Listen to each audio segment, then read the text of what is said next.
देव सर्वत्र आहे, पण तरीही आपण त्याला पाहू शकत नाही. असं का? कुठे आहे देव? कुरुक्षेत्रावर अर्जुन फक्त युद्ध शिकत नव्हता, तो जीवनाचं सर्वात मोठं सत्य जाणून घेत होता. कोणतं सत्य? श्रीकृष्ण सांगतात, मीच सर्वत्र आहे. पाणी, वारा, अग्नी, आकाश सगळ्यात मीच आहे. म्हणजे देव कुठेही वेगळा नाही, तो प्रत्येक गोष्टीत आहे. त्यामध्ये 2 गोष्टी सांगितलेल्या आहेत. एक म्हणजे ज्ञान, याचा अर्थ ऐकणं, आणि दुसरं म्हणजे विज्ञान, म्हणजेच अनुभवणं. फक्त देवाबद्दल ऐकलं तर ते ज्ञान, पण त्याला अनुभवणं हेच खरं विज्ञान.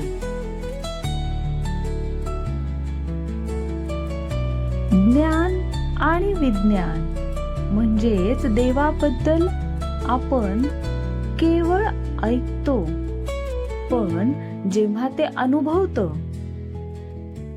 तेव्हा विज्ञानाची अनुभूती होते. पण यामध्ये आपल्याला एक गोष्ट थांबवते. ती गोष्ट म्हणजे माया, डिस्ट्रॅक्शन, जी आपल्याला बाहेरच्या गोष्टींमध्ये अडकवते. जसे की मोबाईल, पैसा, वेगवेगळे आपल्याला आलेले अडथळे, आणि आपल्याला सत्यापासून दूर. भगवद्गीता आपल्याला सांगते की 4 प्रकारचे लोक देवाकडे येतात. 1. जे संकटात असतात. 2. जे ज्ञान शोधतात. 3.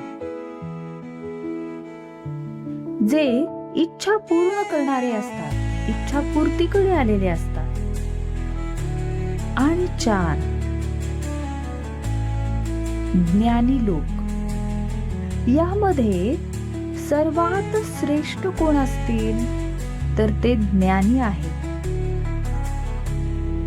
मित्रांनो, देव बाहेर शोधू नका, तो तुमच्यातच आहे. जेव्हा तुम्ही हे अनुभवाल तेव्हा तुमचं जीवन पूर्णपणे बदलून जाईल. मित्रांनो, देव बाहेर शोधू नका, तो तुमच्यातच आहे. जेव्हा तुम्ही हे अनुभवाल तेव्हा तुमचं जीवन पूर्णपणे बदलून जाईल. जर तुम्हाला वाटत असेल की देव तुमच्यात आहे, तर कमेंट करा, देव माझ्यात आहे. आणि असेच गीतेच्या अध्यायातील संक्षिप्त सारांश जाणून घेण्यासाठी चॅनलला सबस्क्राईब करा.